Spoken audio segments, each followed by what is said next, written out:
Final Fantasy VII is perhaps the most well-known JRPG of all time. It pushed technical boundaries on the PS1 and set new standards for storytelling within gaming. Its long-anticipated remake trilogy, starting with 2020's Final Fantasy VII Remake, is similarly ambitious, seeking to flesh out and rework the RPG on modern hardware. And in about a week, we're getting the middle part of the trilogy, Final Fantasy VII Rebirth, which promises a much larger and more sophisticated entry exclusively on PS5 console hardware. So today we'll be taking a first look at the final game on the PS5 and try to settle a few key questions. How have graphical boundaries been pushed on PS5?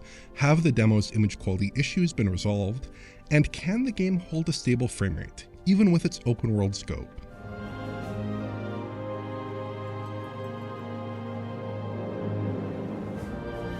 This video is more of a preview than the typical in-depth coverage we'd like to deliver. Because of an unusually strict review embargo, we can only show you content from the first few hours of the game. We have to avoid certain sequences, and we're only allowed to produce a short video. Plus, the game's image quality has been in a state of flux pre-release, with a major patch arriving shortly before this video's publication. So we're going to split our Rebirth coverage into two videos, this preview video and a more in-depth piece covering the embargoed content in the final game to arrive on the game's release day. Let's start with the opening cinematic, which shows a decimated Midgar after the events of Final Fantasy VII Remake. There's some very nice rendering on display here, but it did take me a few moments to realize this wasn't a real-time sequence, which is probably a credit to advances in real-time rendering. After a brief gameplay interlude, we're back in Unreal Engine 4 driven real-time rendering with the flashback sequence from the demo that was released a couple weeks ago. A few things stand out here right away. Firstly, the asset quality is very inconsistent in this area. There's plenty of good-looking rock formations with decent levels of texture detail, but it's easy to spot some oddly low-resolution work here. Some of the rocks are also very angular and low poly. This whole climbing sequence looks inconsistent and a bit strange, and not quite up to the level of quality we'd expect from a modern big-budget game. To Square Enix's credit, there's lots of ground clutter and these scenes do exhibit a good amount of density, but the overall fidelity just isn't quite where it should be. Environmental lighting is also a bit hit or miss. In shadowed regions, we don't see very effective light occlusion, which gives certain scenes an overly flat look. You end up with an impression that certain areas are glowing, or that some objects are floating, without the kind of lighting accuracy many current-gen games strive for. Both of these issues, the asset quality and lighting problems, were present in 2020's Final Fantasy VII Remake, and it's disappointing to see that improvements haven't been made, at least in the Mount Nebel area. The shadow resolution in this area is pretty conservative, which gives the shadows an aliased quality, though the filtering helps somewhat here. But at very close range, we get a high-resolution cascade, which produces distracting pop-in as the camera nears shadow detail. It's a very strange choice, but there are some very important visual strengths here as well. The real-time cutscenes look beautiful, as they did in Remake. The characters are lavishly rendered, with excellent skin shading, detailed, smoothly animated card-based hair, and pitch-perfect clothing materials.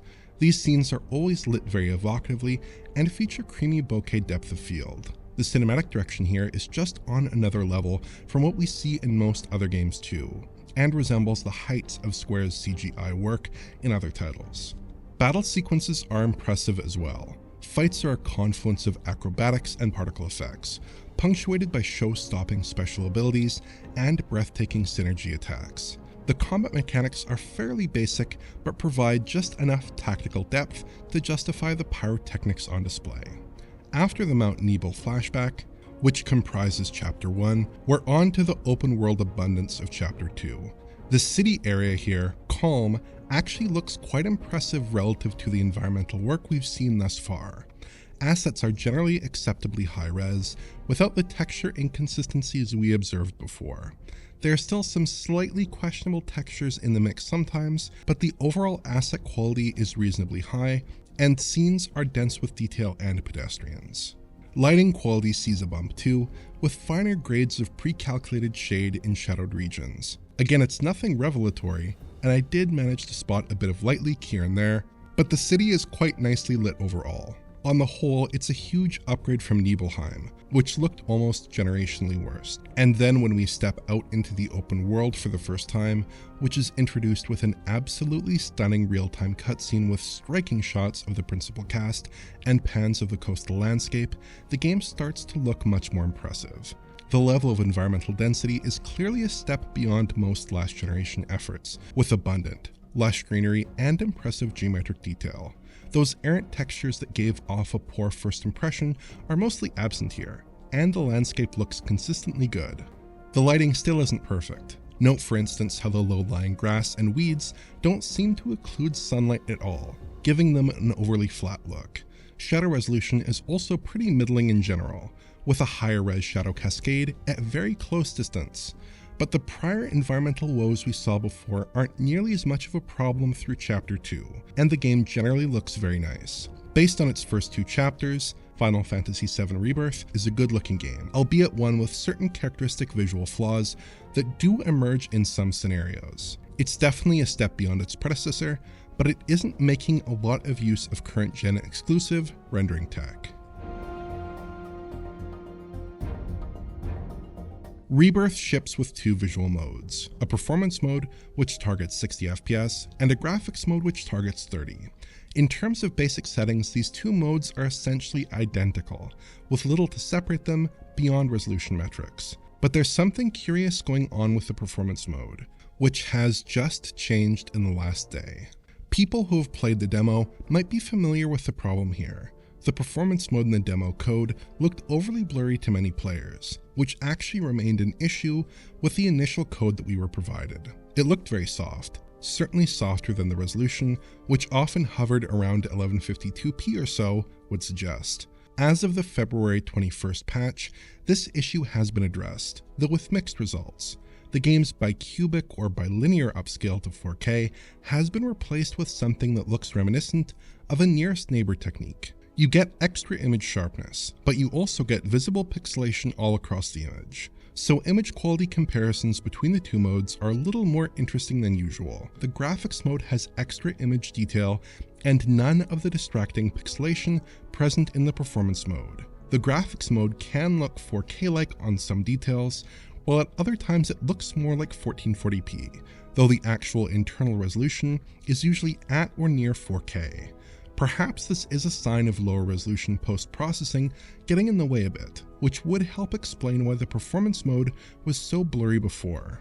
Frame rates are good across both modes at least. The graphics mode presented a near perfect 30 FPS across the content I tested, with no variation outside of a very occasional dropped frame. Open world traversal and combat generally sailed by at a straight 30. The game still looked a bit choppy though, as there's no camera motion blur applied to the image. I think Rebirth would look a lot smoother with a healthy bit of per pixel blur on camera movement. The performance mode operates at 60 FPS the vast majority of the time, which is a solid achievement for an open world Unreal Engine 4 title. But the game does have a tendency to drop frames from time to time, with the most prolonged dips occurring during intense fight sequences and when traversing in Nibelheim. Sprinting around Calm, you see the occasional dropped frame or 2, and open world traversal at speed sometimes induces a dropped frame. Most of the time it's right at 60 however. Rebirth is mostly in good shape here, though I do wish the image quality issues in performance mode had been addressed in a different manner. Solving whatever bugbear is causing a softer than expected image should be top of mind here, as the scaling solution Square Enix has gone with is unsatisfactory in my opinion. More drastically, a shift to something like FSR2 for upsampling might be an effective choice, especially if it was paired with camera motion blur to hide some of its visual artifacts in motion. At a minimum, I would like to see an option to toggle between the scaling modes. So that's our first look at Final Fantasy VII Rebirth. We will have coverage on the full game available on release day, but until then, please like, subscribe, and press the bell for YouTube notifications. Check out the Patreon at digitalfoundry.net for exclusive and early access content. And to get in touch, use social media. Thanks for watching.